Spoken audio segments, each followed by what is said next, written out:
Hi friends. Next another ரொம்ப இம்பார்ட்டன்டான news என்னன்னு பார்த்தீங்கன்னா ஸ்டேட் பேங்க் ஆஃப் இந்தியாவில் ரெக்குவயர்மெண்ட் வந்து போட்டிருந்தாங்க. நோட்டிஃபிகேஷன் ஆல்ரெடி வந்துருந்துச்சு. இப்போ அதுக்கு அப்ளை பண்ணுறதுக்கான ஸ்டார்டிங் டேட் போட்டாங்க. ஆக்சுவலாக 14/11/2020 November 14லேருந்து 4th 12/2020. So December 4th வரைக்கும் வந்து last date to apply. Okay, இதோட டீட்டெயில் பார்க்கலாம் வாங்க. ஸோ எஸ்பிஐ வேலைவாய்ப்பு விவரங்கள் தமிழில் நம்ம டீட்டெயிலாக பார்க்கலாம். ஓகேவா? ஸோ இப்போ நீங்கள் இது பார்த்தீங்கன்னா ஃபஸ்ட்டு எப்போவுமே ஒரு எக்ஸாமுக்கு அப்ளை பண்ணுறதுக்கு முன்னாடி அதுக்கு நம்ம எலிஜிபிளா எப்படின்றத டீட்டெயில் ஃபஸ்ட்டு பார்த்துக்கோங்க. அப்புறமா தான் அப்ளை பண்ண ஸ்டார்ட் பண்ணணும். ஏன்னா எலிஜிபிலிட்டி க்ரைட்டீரியா இஸ் ரொம்ப மோர் இம்பார்ட்டன்ட். ஓகே வாங்க. இப்போ பார்த்தீங்கன்னா requirement of probationary officer. So இதோட application and payment of fees வந்து ஃப்ரம் 14/11/2020 to 4/12/2020. அதாவது 14th நவம்பர் தீபாவளி அன்னைக்கு கொடுத்துருக்காங்க. நேற்று தான் வந்து தீப திருநாள் நம்ம எல்லாரும் செலிப்ரேட் பண்ணுறப்ப ஸ்டேட் பேங்க்கில் ஒரு இம்பார்ட்டண்ட் அண்ட் ரொம்ப மகிழ்ச்சியான செய்தி தான் இது. ஓகேவா? ஸோ ரொம்ப நாளாக நிறைய பேர் வந்து எக்ஸ்பெக்ட் பண்ணிட்டு இருந்திருப்பீங்க இந்த எக்ஸாம் எப்போ வருதுன்னு சொல்லிட்டு. ஸோ இதோட ரெக்குவயர்மெண்ட் ப்ராசஸ் என்னன்னு பார்த்தீங்க அப்படின்னா phase 1 இருக்கும், phase 2 இருக்கும். phase 1ன்றது ப்ரிலிமினரி, phase 2ன்றது மெயின் எக்ஸாமு, phase 3ன்றது குரூப் டிஸ்கஷன் இல்லைனா இன்டர்வியூவாக இருக்கும். Okay, so online registration application வந்து ஸ்டார்டிங் டேட் வந்து ஆல்ரெடி சொன்ன மாதிரி 14th நவம்பர்லேருந்து 4th December 2020. Payment of ஃபீஸும் அந்த டேட்டுக்குள்ளே நீங்கள் பே பண்ணி முடிச்சிருந்தணும். Okay, download of preliminary examination call letter எப்போ நீங்கள் டவுன்லோட் பண்ணுனா 3rd week of December 2020 onwards. 3rd week of Decemberல நீங்கள் உங்களோட கால் டிக்கெட் வந்துடும். அப்போ நான் உங்களுக்கு இன்டிமேட் பண்ணுறேன், நீங்கள் உங்களோட ஹால் டிக்கெட் டவுன்லோட் பண்ணிக்கலாம். So phase 1 online preliminary examination எப்போனா 31st டிசம்பரு, அப்புறம் 2nd 4th 5th Jan 2021. ஆக்சுவலாக 2021 ஜனவரி 1 வந்து நமக்கு நியூ இயர்ன்றாலும் அன்னைக்கு எக்ஸாம் கிடையாது. 2nd 4th 5th. ஸோ 2021 வந்து எல்லாருக்கும் இன்னும் பிரைட்ஃபுல் இயராக இருக்கணும். ஓகேவா? ஸோ ரிசல்ட் எப்போ வரும்னு பார்த்தீங்க அப்படின்னா declaration of result of preliminary exam 3rd week of ஜனவரியில் வரும். So main exam call letter எப்போனா 3rd week of January 2021 onwards உங்களோட கால் லெட்டர் வந்து மெயின் எக்ஸாமுக்கு போட்டுருவாங்க. ஸோ மெயின் எக்ஸாமோட phase 2 மெயின் எக்ஸாம் எப்போ நடக்க போகுதுன்னா 29th ஜனவரி நடக்குது. அப்புறம் மெயின் எக்ஸாமோட ரிசல்ட் வந்து 3rd 4th week of பிப்ரவரியில் வரும். ஸோ phase 3யோட கால் லெட்டர் எப்போ வரும்னா 3rd 4th week of பிப்ரவரியில் உங்களோட இன்டர்வியூ இல்லைனா குரூப் டிஸ்கஷனுக்கான கால் லெட்டர் வந்து போட்டுருவாங்க. ஸோ அப்புறம் phase 3 interview or group discussion February இல்லைனா கால் லெட்டர் தான் வரும். அதோட டேட் வந்து எப்போ இருக்குன்னா குரூப் டிஸ்கஷன் ஆர் இன்டர்வியூ எப்போ இருக்குன்னா பிப்ரவரி இல்லைனா மார்ச்சில் கண்டிப்பாக நடக்கும். ஸோ அதோட ரிசல்ட் வந்து March 2021 ஆக்சுவலாக 2021 உங்களுக்கு வந்துடும்.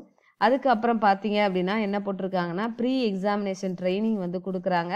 So SC/ST கேண்டிடேட்ஸ்க்கு. ஸோ அது எப்போன்னு பார்த்தீங்க அப்படின்னா 2nd week of டிசம்பரில் உங்களோட ஹால் டிக்கெட் அதுக்கு டவுன்லோட் பண்ணிவிட்டு அதோட ப்ரீ எக்ஸாமினேஷன் ட்ரைனிங் வந்து 3rd 4th week of டிசம்பரில் நடக்கும்.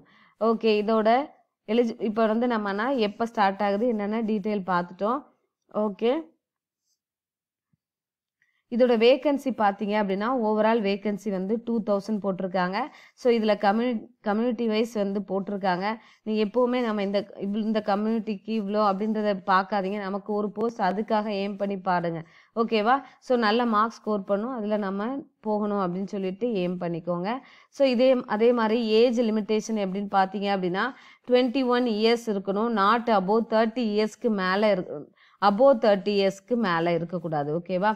21 to 30 yearsக்குள் இருக்கணும். ஓகேவா? ஸோ அதில் ஏஜ் ரிலாக்ஸேஷன் பார்த்தீங்க அப்படின்னா கம்யூனிட்டி வைஸ் கொடுத்துருக்காங்க. ஸோ அந்த டீட்டெயில் தான் வந்து இந்த காலம். ஓகே, அடுத்து இதோட ப்ராசஸ் பார்த்துடலாம். ஓகே, ஃபஸ்ட்டு பார்த்தீங்க அப்படின்னா selection procedure. So selection procedure main first preliminary exam இங்கிலீஷில் வந்து 30 கொஸ்டின்ஸ் இருக்கும். குவான்டிடேட்டிவ் ஆப்டிடியூடில் வந்து 35 இருக்கும். ரீசனிங் எபிலிட்டியில் 35. மொத்தம் டோட்டல் 100 கொஸ்டின்ஸ் இருக்கும். Marks total maximum marks 100 marks. So English நீங்கள் 30 கொஸ்டினை 20 minutesக்குள்ளே முடிக்கணும். ஸோ இதுதான் உங்களோட டார்கெட் மாதிரி தான். நீங்கள் 30 கொஸ்டினை வந்து 20 minutesோட எண்ட் ஆயிரும். ஸோ அதுக்குள்ளே நீங்கள் அந்த ஈச் அந்த சப்ஜெக்டை நீங்கள் கம்ப்ளீட் பண்ணியிருக்கணும் அந்த கொஷினை. 35 கொஸ்டின்ஸ் இருக்கும். அது 20 minutes for quantitative aptitude, 35 reasoning ability questions. So அதுக்கு 20 minutes. ஸோ ஓவராலாக வந்து 1 hour டைம். ஸோ இதில் நீங்கள் இதை வந்து கிளியர் பண்ணிட்டீங்க அப்படின்னா செகண்ட் ஃபேஸ் போவீங்க. செகண்ட் மெயின் எக்ஸாம் பார்த்தீங்கன்னா ரீசனிங் அண்ட் கம்ப்யூட்டர் ஆப்டிடியூட் இருக்கும். அதில் 45 கொஸ்டின்ஸ் இருக்கும். மார்க்ஸ் வந்து 60 மார்க்ஸு, 60 minutes இருக்கும். 1 hour அதில் இருக்கும். டேட்டா அனாலிசிஸ் அண்ட் இன்டர்பிரிட்டேஷன், அதாவது கிராஃப், பார், பை சார்ட் இதெல்லாம் இருக்குல்ல, அதில் 35 கொஸ்டின்ஸ் வரும். 60 minutes இருக்கும். 60 மார்க்ஸுக்கு இருக்கும். So 45 minutes. ஓகேவா? 3/4 மணி நேரம் இருக்கும். ஜென்ரல் எக்கனாமி பேங்கிங் அவேர்னஸ் வந்து 40 கொஸ்டின்ஸ் இருக்கும். 40 மார்க்ஸ் இருக்கும்.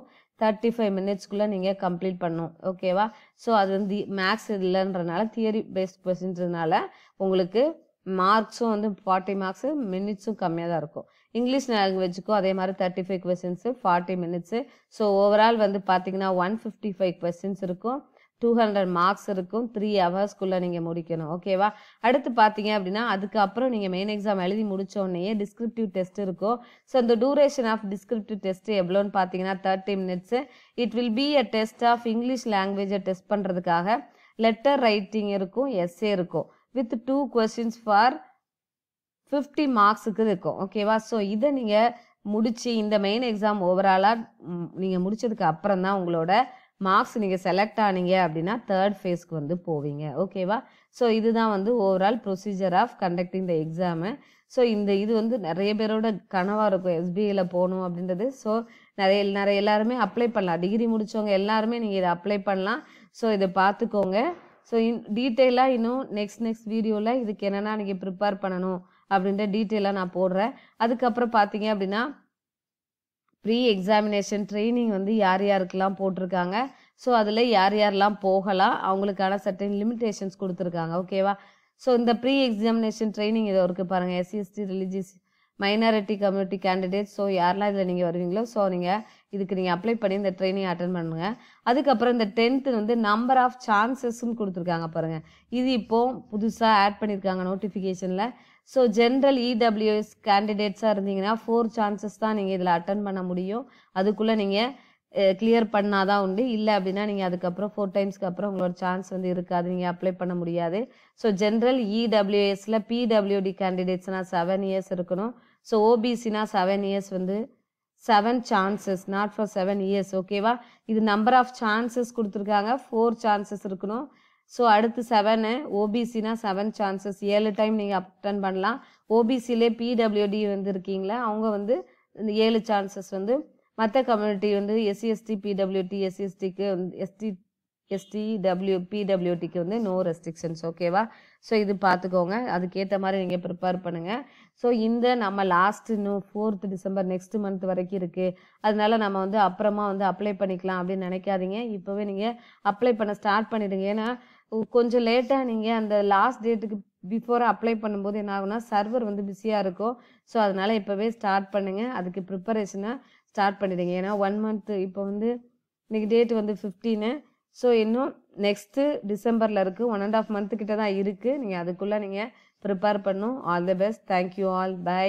என்னோட வீடியோ உங்களுக்கு பிடிச்சிருந்துச்சுன்னா லைக் பண்ணுங்கள், ஷேர் பண்ணுங்கள், சப்ஸ்கிரைப் அவர் சேனல். நெக்ஸ்ட்டு உங்களுக்கு ஏதாவது டவுட்ஸ் இருந்துச்சு அப்படின்னா கமெண்ட் செக்ஷனில் போடுங்க. நான் உங்களுக்கு வந்து ரிப்ளை பண்ணிகிட்டே இருக்கேன். ஸோ இதுக்கு ரிலேட்டடான லிங்க்ஸு வேறு ஏதாவது கரண்ட் அஃபேர்ஸில் அதெல்லாம் டிஸ்கிரிப்ஷனில் நான் கொடுத்துருக்கேன். அதை நீங்கள் செக் பண்ணிக்கோங்க. பை. Take care.